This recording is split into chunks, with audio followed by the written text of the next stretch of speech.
오늘 우리에게 주신 하나님의 말씀 보도록 하겠습니다. 레위기 27장 14절로 25절 말씀입니다.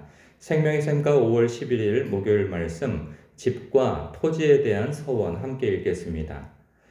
만일 어떤 사람이 자기 집을 성별하여 여호와께 드리려 하면 제사장이 그 우열간의 값을 정할지니 그 값은 제사장이 정한 대로 될 것이며 만일 그 사람이 자기 집을 물으려면 내가 값을 정한 돈에 그 5분의 1을 더할지니 그리하면 자기 소유가 되리라. 만일 어떤 사람이 자기 기업된 밭 얼마를 성별하여 여호와께 드리려 하면 마지기 수대로 내가 값을 정하되 보리 한 호멜지기에는 은 50세겔로 계산할지며 만일 그가 그 밭을 희년부터 성별하여 드렸으면 그 값을 내가 정한 대로 할 것이요 만일 그 밭을 희년 후에 성별하여 드렸으면 제사장이 다음 희년까지 남은 연수를 따라 그 값을 계산하고 정한 값에서 그 값에 상당하게 감할 것이며 만일 밭을 성별하여 드린 자가 그것을 물으려면 내가 값을 정한 돈에 그 5분의 1을 더할지니 그리하면 그것이 자기 소유가 될 것이요 만일 그가 그 밭을 무르지 아니하려 하거나 타인에게 팔았으면 다시는 무르지 못하고 희년이 되어서 그 밭이 돌아오게 될 때에는 여호와께 바친 선물이 되어 영영이 드린 땅과 같이 제사장의 기업이 될 것이며 만일 사람에게 샀고 자기 기업이 아닌 밭을 여호와께 성별하여 드렸으면 너는 값을 정하고 제사장은 그를 위하여 희년까지 계산하고 그는 내가 값을 정한 돈을 그 날에 여호와께 드려 선물로 삼을지며 그가 판 밭은 희년에 그 판 사람 곧 그 땅의 주인에게로 되돌아갈지니라. 또 내가 정한 모든 값은 성소의 세겔로 하되 20게라를 한 세겔로 할지니라. 아멘. 종종 그 큰 교회나 교단에서 그 성도 중 어떤 한 분이 땅이나 건물을 헌납하는 그런 경우가 있죠. 그래서 교회를 세우게 되어졌다. 혹은 비전센터를 그렇게 건물과 땅을 헌납하신 분 때문에 세우게 되어졌다. 혹은 교단 어떤 건물을 세우는데 총회 건물을 세우는데 땅을 기부해서 혹은 학교 신학교를 세우는 데 있어서 어떤 권사님이 땅을 수천 평을 헌납을 해서 그렇게 해서 교회를 세웠다. 성결대학교도 그렇죠. 어떤 권사님이 땅을 수만 평인가 굉장히 큰 땅을 헌납해서 그 땅 위에 건물을 세우고 했다 하는 그런 미담이 있습니다. 근데 저는 그런 이야기들은 말만 들어봤지, 그렇다더라 하는 말만 들어봤지, 실제로 제 주변에서 경험한 바는 없어요. 오늘 말씀은요, 이 집과 토지에 대해서 이제 서원한 경우에 그것을 하나님 앞에 어떤 절차 가운데서 드릴 것인가에 대한 말씀을 담고 있어요. 14절부터 15절까지 보면요, 이 집에 대해서 서원하는 경우이죠.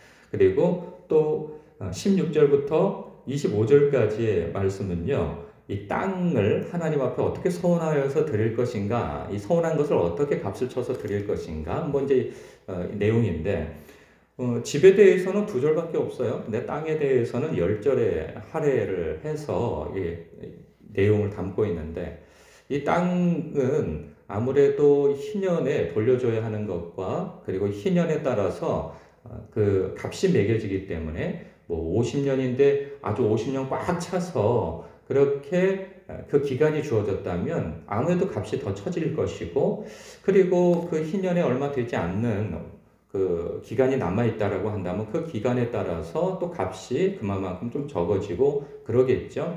그런 이유에서 이 땅에 값이 매겨지고 하는 그러한 것을 봅니다. 그런데 오늘 여기서 이제 주목해보고 싶은 것은 뭐냐면 물은다는 표현이죠. 여기서 보면 집도 그렇고 땅도 그렇고 하나님 앞에 서원해서 드렸는데 그것을 물으려 하거든 이렇게 하라라는 그런 말씀이 담겨져 있어요. 그럼 이 물은다는 것은 어제에서도 나왔는데, 이 말씀은 이게 어떤 내용일까? 이런 것은 아닐까 싶은 생각도 하게 되죠. 하나님 앞에 제가 집을 헌납한다고 그렇게 했는데, 아유, 제가 생각이 좀 바뀌었습니다. 그렇게 해서 없었던 일을 좀 하면 안 될까요? 이게 물으는 것이냐? 그런 게 아닙니다. 여기서 물은다고 하는 표현은 집이나 땅을 하나님 앞에 헌납한다고 성별하여서 드렸는데, 근데 이 땅과 이 집이 다시 물고 싶다고 하는 것은 값을 그만큼 쳐서 하나님 앞에 그 집의 값만큼, 땅의 값만큼 하나님 앞에 드리고 그 현물을 내가 돌려받겠다고 하는 것이지, 있었던 것을 없던 일로 하겠습니다, 이런 것은 아니라는 거죠. 그래서 이 14절, 15절에 있어서 그 사람이 자기 집을 물으려면 네가 값을 정한 돈에 그 5분의 1을 더하여 내라고 하는 거죠. 가령 1억이라고 한다면 집값이 1억이라고 한다면 뭐 5분의 1 하면 20%잖아요. 그러니까는 1억 2천만 원을 지불하고 그 집을 다시 가져가게 되어지는 거죠. 그러니까 헌물을 하겠다고 하는 것이 물건이었다면 돈으로 바꾸는 것이지, 드리겠다고 하는 것을 취소하는 것은 아니라 하는 거죠. 그 땅도 마찬가지고. 그런데 성숙한 성도님들 같은 경우에는 오늘날도 이런 일이 많이 있어요. 뭐 하나님 앞에 제가 뭐 집을 한 채를 바치겠습니다. 혹은 뭐 땅 몇 평을 뭐 드리겠습니다. 하나님 앞에 이렇게 한단 말이죠. 근데 나중에 가서는 그 생각이 바뀌는 게 문제인 거죠. 이게 사람한테 뭐 약속을 한다면, 뭐 이렇게 하면 뭐 목사님에게 뭘 드리겠습니다.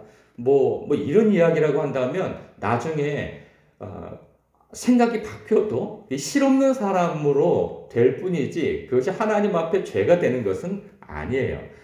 그런데 하나님 앞에 종종 그런 때가 있어요. 뭐 이 집이 하도 안 팔리니까 이 집이 팔리면은 하나님 앞에 뭐 11조를 해드리겠습니다. 그리고 뭐 어떻게 얼마를 헌금하겠습니다.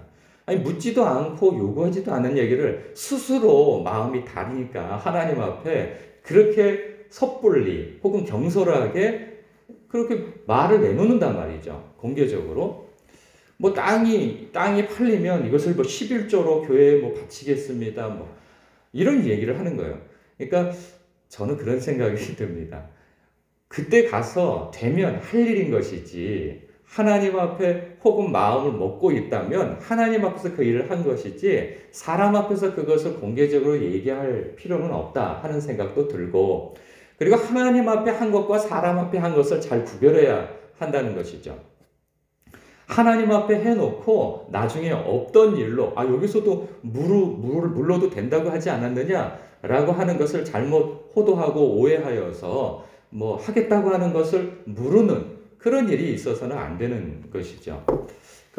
물론 이제 뭐 집이나 땅 뭐 이런 문제는 아니지만 얼마 전에도 그런 경우가 있었잖아요. 와가지고 이제 이웃분인데 술에 취해가지고 이제 예배를 온 거잖아요. 그래서 이제 자기 기분에 이게 업돼가지고 뭐 헌금을 했다가 또 나중에는 뭐 감사 헌금을 드렸다가 또 뭐 나중에는 뭐 한 또 몇십만 원을 뭐 교회에 뭐 식사 대접을 하고 싶다 해서 또 그것을 뭐 구별해서 또 감사 헌금을 막 한 거예요. 그러니까 몇십만 원을, 그러니까 그 하루 벌어서 하루 먹고 사는 사람인데 자기가 교회 갑자기 와가지고 이렇게 막 헌금을 막 잔뜩 한 거예요. 왜 저렇게까지 하나?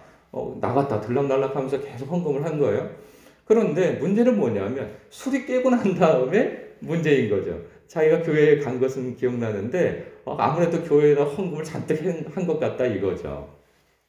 그것 때문에 이제 뭐 마음이 어렵고 막 그래가지고 가가지고 이제 얘기를 했죠. 그랬더니 뭐 먹을 것도 없고 그리고 병원에를 가야 되는데 병원비도 없고 그렇게 된 거예요.